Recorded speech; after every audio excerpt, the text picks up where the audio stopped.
ನೋಡಿ ವೀಕ್ಷಕರೇ, ನಾಳೆ 11ನೇ ತಾರೀಕು ಗಣಗೌರ್ ಅಂತ ಒಂದು ವ್ರತ ಇದೆ. ಗಣಗೌರು ವ್ರತ, ಗಣ್ ಅಂದರೆ ಶಿವ, ಗೌರ್ ಅಂದರೆ ಗೌರಿ ಮಾತಾ ಪಾರ್ವತಿ. ಈ ಒಂದು ವ್ರತ ಗಣಗೌರ್ ವ್ರತ ಅಂದರೆ ಇದು ಸಾಕ್ಷಾತ್ ಪಾರ್ವತಿ ದೇವಿನೇ ಈ ವ್ರತನ ಆಚರಿಸಿರುವಂಥದ್ದು. ಶಿವನ ಪಡ್ಕೊಳ್ಳೋಕ್ಕೋಸ್ಕರ ಮಾಡಿರುವಂಥ ವ್ರತ ಇದು. ಇದು ಅಖಂಡ ಸೌಭಾಗ್ಯ ವ್ರತ ಅಂತ ಹೇಳ್ತಾರೆ ವೀಕ್ಷಕರೇ. ಇದು ಏನಂದರೆ ಇಷ್ಟವರ, ನಿಮಗೆ ಯಾರು ಇಷ್ಟವರ ಇರ್ತಾರೆ ಅಂಥವ್ರನ್ನ ಪಡ್ಕೊಳ್ಳಿಕ್ಕೋಸ್ಕರ, ಇಷ್ಟವರ ಪ್ರಾಪ್ತಿಗೋಸ್ಕರ ಈ ವ್ರತನ ಮಾಡೋದು. ನಿಮ್ಗೆ ಯಾರು ಇಷ್ಟ ಅಂಥವ್ರನ್ನ ಮದುವೆ ಆಗೋದಕ್ಕೋಸ್ಕರ ಸೌಭಾಗ್ಯ ವ್ರತ ಇದು. ಇದನ್ನು ನಾಳೆ ಮಾಡೋದ್ರಿಂದ ನಿಮ್ಮ ಇಷ್ಟಾರ್ಥ ಇರುವಂಥ ವರ ನಿಮಗೆ ಸಿಗ್ತಾರೆ, ಅವರನ್ನೇ ನೀವು ಮದುವೆ ಆಗ್ತೀರಾ. ದೇವಿ ಪಾರ್ವತಿ ದೇವಿ ಅಖಂಡ ಸೌಭಾಗ್ಯ ವ್ರತನ ಮಾಡಿ ನವರಾತ್ರಿಯ ನಾಳೆ ಬರುತ್ತಲ್ಲ 11ನೇ ತಾರೀಕು ಗಣಗೌರ್ ಅಂತ, ಅವತ್ತಿನ ದಿನವೇ ಸೌಭಾಗ್ಯ ವ್ರತ ಮಾಡಿ, ಅಖಂಡ ಸೌಭಾಗ್ಯ ವ್ರತ ಮಾಡಿ ಶಿವನನ್ನು ಪಡ್ಕೊಂಡಂಥ ದಿನ. ಈ ವ್ರತ ಪ್ರತಿಯೊಬ್ಬ ಮಹಿಳೆಯರೂ ಆಚರಿಸ್ಬೋದು. ಇದು ಅವರು ತಮ್ಮ ಇಷ್ಟಾರ್ಥ ವರನ ಪ್ರಾಪ್ತಿ ಮಾಡ್ಕೋಬೋದು. ಎಲ್ಲ ಸ್ತ್ರೀ ಜಾತಿಗಳು ಇದನ್ನು ಮಾಡುವಂಥದ್ದು. ಈ ಒಂದು ವ್ರತನ ವರ ಅಂತ ಹೇಳ್ಬೋದು. ಸ್ತ್ರೀ ಜಾತಿಗಳಿಗೆ ಇದು ವರ, ಅಂದರೆ ಹೆಣ್ಮಕ್ಳಿಗೆ ಇದೊಂದು ವರ ಅಂತ ಹೇಳ್ಬೋದು. ಇದು ನವರಾತ್ರಿ ದಿನ ಮಾಡುವಂಥದ್ದು, ತುಂಬ ವಿಶೇಷವಾಗಿ ಇರುವಂಥದ್ದು. ದೇವಿ ಪಾರ್ವತಿನ ನಾಳೆ ನೀವು ಪೂಜೆ ಮಾಡಿ ಆರಾಧನೆ ಮಾಡಿ ಬಾಳೆಹಣ್ಣಿನಿಂದ ಮಾಡಿರುವಂಥ ನೈವೇದ್ಯವನ್ನು ಅರ್ಪಿಸಬೇಕು. ಬಾಳೆಹಣ್ಣಿಂದ ಮಾಡಿರುವಂಥ ಒಂದು ರಸಾಯನ ಆಗಿರ್ಬೋದು, ಮತ್ತು ಅವಲಕ್ಕಿಗೆ ಹಾಕಿ ಮಾಡುವಂಥ ಬಾಳೆಹಣ್ಣಿನ ಪ್ರಸಾದ ಆಗಿರ್ಬೋದು. ಬಾಳೆಹಣ್ಣಿನ ಪ್ರಸಾದ ಅಂದರೆ ದೇವಿ ಪಾರ್ವತಿಗೆ ತುಂಬ ಇಷ್ಟ. ಈ ಸೌಭಾಗ್ಯ ವ್ರತದಲ್ಲಿ ನೀವು ಮಾತಾ ಪಾರ್ವತಿಗೆ ಇದನ್ನು ಅರ್ಪಿಸಿ. ನಾಳೆ 3ನೇ ದಿನ ನವರಾತ್ರಿ, ಚೈತ್ರ ನವರಾತ್ರಿ ನಾಳೆ 3ನೇ ದಿನ. ಅದರಿಂದ ನೀವು ಇದನ್ನು ಆಚರಣೆ ಮಾಡಿ ವೀಕ್ಷಕರೇ. ಯಾರು ಹೆಣ್ಮಕ್ಳಿಗೆ ಮದುವೆ ಆಗಿಲ್ಲ ಮತ್ತು ಅವ್ರ ಇಷ್ಟ ಪ್ರಾಪ್ತಿ ವರಕ್ಕೋಸ್ಕರ ನೀವು ಇದನ್ನು ಮಾಡ್ಬೋದು. ದೇವಿಗೆ ನೈವೇದ್ಯ ಮತ್ತು ಬಾಳೆಹಣ್ಣಿನ ದಾನ ಕೂಡ ಮಾಡಬೇಕು. ನಾಳೆ ಬಾಳೆಹಣ್ಣು ದಾನ ಮಾಡೋದ್ರಿಂದ ಬೇಗ ನಿಮಗೆ ಇಷ್ಟಾರ್ಥ ಸಿದ್ಧಿ ಆಗತ್ತೆ, ಅಂದರೆ ಇಚ್ಛಿತ ವರ ಸಿದ್ಧಿ ಆಗತ್ತೆ, ಮತ್ತು ಮನಸ್ಸಿಗೆ ಶಾಂತಿ ಸುಖ ಎಲ್ಲ ಸಿಗುತ್ತೆ. ಈ ಒಂದು ವ್ರತ ಮಾಡಿ ಬಾಳೆಹಣ್ಣು ನೈವೇದ್ಯ ಮಾಡಿ ಬಾಳೆಹಣ್ಣಿನ ಒಂದು ದಾನ ಮಾಡೋದ್ರಿಂದ, ಮತ್ತು ಇದರಲ್ಲಿ ದೇವರಿಗೆ ಜೇನುತುಪ್ಪ ನೈವೇದ್ಯ ಮಾಡೋದ್ರಿಂದ ನಿಮಗೆ ತುಂಬ ಒಂದು ಹಣದ ಪ್ರಾಪ್ತಿ ಆಗತ್ತೆ, ಲಕ್ಷ್ಮೀ ಪ್ರಾಪ್ತಿ ಆಗತ್ತೆ. ನೈವೇದ್ಯ ಜೇನುತುಪ್ಪ ಮಾಡೋದ್ರಿಂದ. ಬೆಲ್ಲ ನೈವೇದ್ಯ ಮಾಡೋದ್ರಿಂದ ನಿಮಗೆ ಬರೀ ಬೆಲ್ಲ ಇಟ್ಬಿಟ್ಟು ತಾಯಿಗೆ ಪೂಜೆ ಮಾಡೋದ್ರಿಂದ, ನೈವೇದ್ಯ ಮಾಡಿ ಇದನ್ನು ಮಾಡೋದ್ರಿಂದ ನಿಮ್ಮ ಮನೆಯಲ್ಲಿ ಇರುವಂಥ ದರಿದ್ರ ದೂರ ಆಗತ್ತೆ. ಅದರಿಂದ ನೀವು ಅಖಂಡ ವ್ರತನ ನೀವು ಆಚರಿಸಿ, ನಿಮಗೂ ಒಳ್ಳೆಯ ಒಂದು ವರ ಸಿಗಲಿ, ನಿಮಗೂ ಒಳ್ಳೆಯದಾಗಲಿ, ಪ್ರಾಪ್ತಿಯಾಗಲಿ, ಧನ ಪ್ರಾಪ್ತಿ ಕೂಡ ಆಗತ್ತೆ. ನಿಮ್ಮ ಮನೇಲಿರೋ ದರಿದ್ರ ಕೂಡ ನಾಶ ಆಗತ್ತೆ, ದರಿದ್ರ ಎಲ್ಲ ದೂರ ಆಗತ್ತೆ.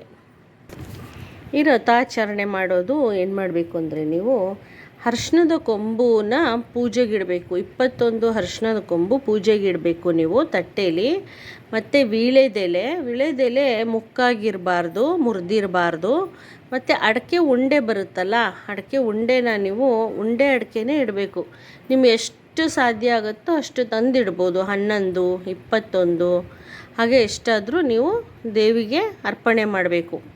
ಇದನ್ನು ಅರ್ಪಣೆ ಮಾಡಿ, ಮತ್ತು ಪಾರ್ವತಿ ದೇವಿಗೆ ಬಳೆ, ವಸ್ತ್ರ, ಬ್ಲೌಸ್ ಪೀಸು, ಸಾಧ್ಯ ಇದ್ದರೆ ನಿಮ್ಮ ಶಕ್ತಿ ಅನುಸಾರ ಸೀರೆ ಇದೆಲ್ಲ ಇಟ್ಬಿಟ್ಟು ನಾಳೆ ವ್ರತಾಚರಣೆ ಮಾಡಬೇಕು. ತಾಯಿಗೆ ಮಲ್ಲಿಗೆ ಹೂ ಅಂದರೆ ತುಂಬ ಪ್ರಿಯ. ಕನಕಾಂಬರ ಹಾಗೂ ಮಲ್ಲಿಗೆ ಹೂ ಅಂದರೆ ತುಂಬ ಪ್ರಿಯ. ಅದರಿಂದ ಇದನ್ನು ಕೂಡ ನೀವು ಇಟ್ಬಿಟ್ಟು ತಾಯಿಗೆ ವ್ರತಾಚರಣೆ ಮಾಡಬೇಕು.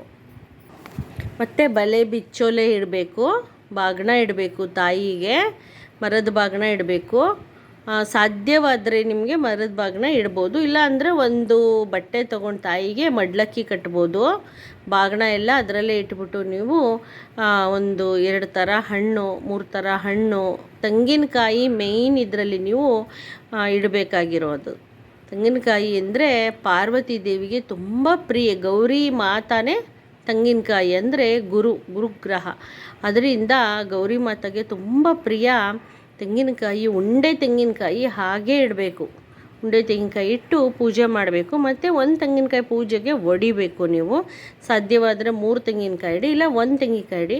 ಮತ್ತು ಮಡ್ಲಕ್ಕಿ ಕಟ್ಟಬೇಕಲ್ಲ ನೀವು ತಾಯಿಗೆ, ಅಂದರೆ ಬೆಲ್ಲ, ಬಳೆ ಮತ್ತು ಕಾಯಿನ್ಸು, ಅಕ್ಕಿ ಹೀಗೆ ಎಲ್ಲ ಇಟ್ಬಿಟ್ಟು, ಮಡ್ಲಕ್ಕಿ ಇರೋದು ಗೊತ್ತಲ್ಲ ನಿಮಗೆ, ಇಷ್ಟೆಲ್ಲ ಇಟ್ಬಿಟ್ಟು ಸ್ವಲ್ಪ ಅರಿಶಿನ ಕುಂಕುಮ ಅದರಲ್ಲಿ ಹಾಕಿ ಅಡಿಕೆ ಎಲೆ ಅಡಿಕೆ ಇಟ್ಬಿಟ್ಟು ಮಡ್ಲಕ್ಕಿ ಕಟ್ಟಿ. ಅದು ಕೆಂಪು ವಸ್ತ್ರಲ್ಲೇ ಕಟ್ಟಬೇಕು ಮಾತೆಗೆ, ಗೌರಿ ಮಾತೆಗೆ. ಮತ್ತು ಒಂದು ಬಿನಿಗೆ ತುಂಬ ನೀರಿಡಬೇಕು ಪೂಜೆಗೆ. ಅದು ತಾಮ್ರದ ಬಿನಿಗೆಯಲ್ಲಿ ಒಂದು ಬಿನಿಗೆ ತುಂಬ ಪೂಜೆಗೆ ನೀರಿಡಿ ಗೌರಿ ಮಾತೆಗೆ. ಗೌರಿ ರಥ ಅಂತ ಹೇಳ್ತಾರೆ ಇದಕ್ಕೆ, ನಾಳೆ ಬರೋ ಅಂಥದ್ದು. ಹೀಗೆ ನಿಮಗೆ ಆಚರಣೆ ಮಾಡಿ ನಿಮ್ಮ ಇಷ್ಟಾರ್ಥ ಸಿದ್ಧಿ ಮಾಡ್ಕೋಬೇಕು.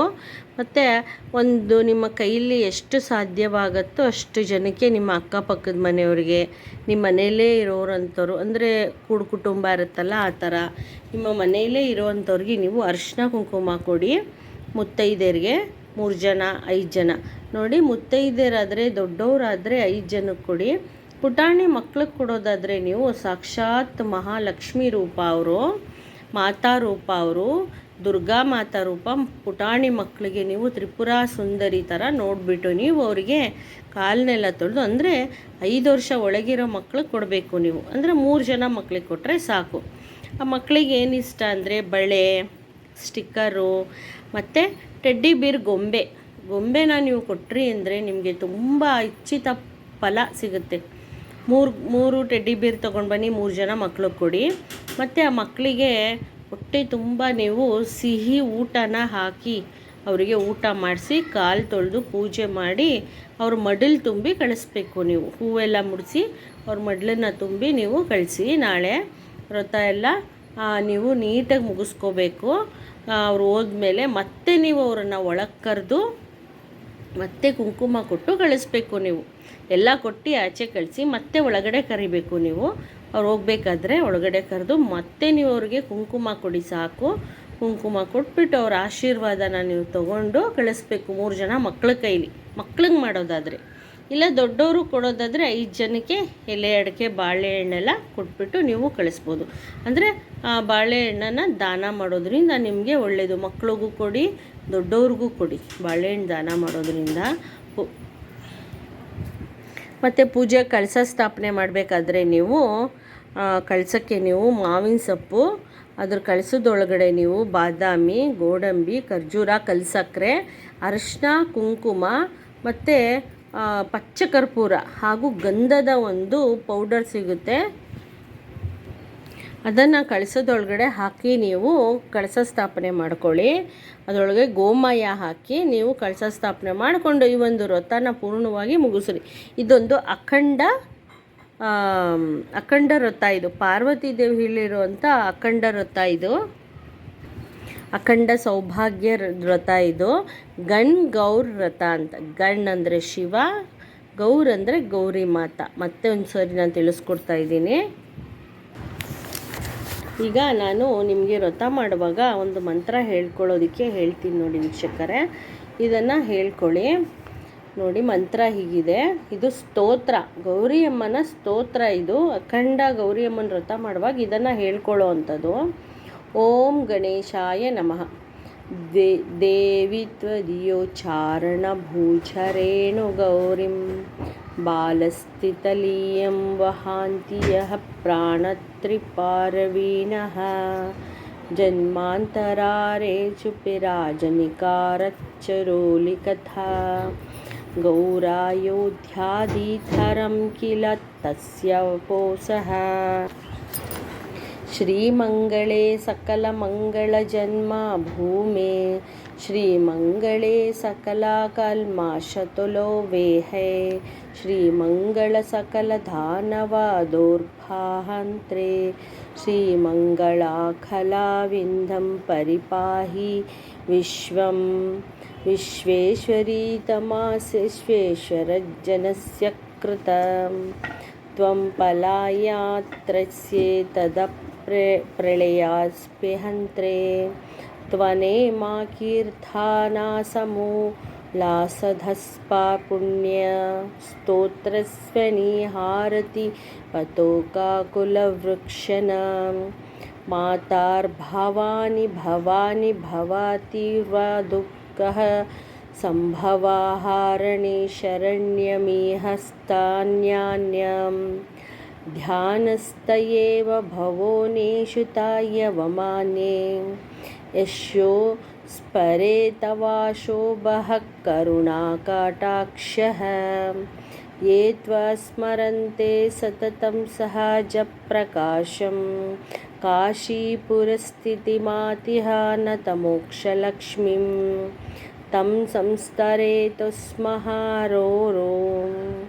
त्रुदाशोधबुद्धि निर्वाहणारक्षणविचक्षणा पत्रोबोधना मातस्तावां ग्रयोघलविमला रुधस्तिं यस्यास्ति तस्य भवानं सकलकरस्थितं यां नमो तेजो इति मङ्गलगौरि नित्यं सिद्धष्टकं न परिमञ्चिते तस्य गेहेमं त्वं देवि वेदजननी प्राणवस्वरूपा गायत्रेऽसि त्वमासि वै द्विजोजकर्मधेनः त्वं व्याक्रोत्रित्रयामिह सकलकर्मा सिद्धस्ते स्वः स्वः दासि समानः पित्रोर्तप्रत्यक्तः गौरी